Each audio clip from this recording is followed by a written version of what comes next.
We are situated south of Stony Plain, just a little bit north of the North Saskatchewan River. We have a registered Simmental cow herd.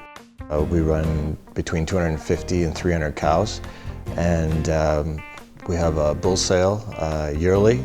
Our calving time is in January till the 1st of March. So we try and graze from the end of May till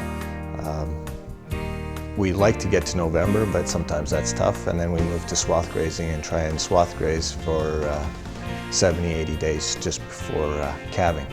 And that's one of the reasons that we've incorporated Triticale into our operation, is to reduce some costs and still have a complete ration for the cows to consume going into calving.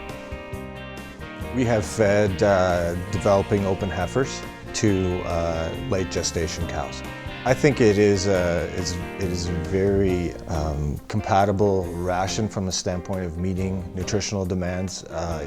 But when you get into certain weather conditions, I do concern myself from a standpoint of them getting enough, and we just supplement with some feed, and of course we want to make sure that we get enough mineral into them as well at that time. So it is concerning. It is right on the line, I think, but from an economic standpoint, it is definitely, I think, the way to go. On the bred heifers, we try to keep them static from a standpoint of keeping the bred heifers in the same condition coming off grass as going into the calving period.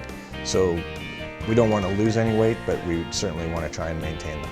The years that we developed our open heifers on, I definitely saw a time period where they had to get used to it, the taste of it, and maybe the fibrousness of it. They like it because they chew their cud, and I mean, they spend a lot of time working at it. It becomes addictive to them from a standpoint of palatability. They will leave the best feed I can put out there and go to the swaths. And I think that's a testament to the crop in itself, from the standpoint that not only is it a balanced ration, but it's palatable.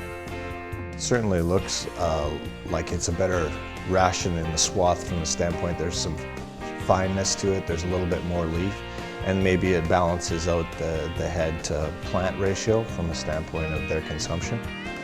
I wanted to put the winter Triticale in with the spring to maybe reduce soil compaction in the spring, where I felt that the roots would maybe go through the soil a little bit better and keep it looser, especially when you have cattle on there in the spring. And then even if you don't have it grazed, I think it's good for the soil just to keep that extra fiber option going into the soil.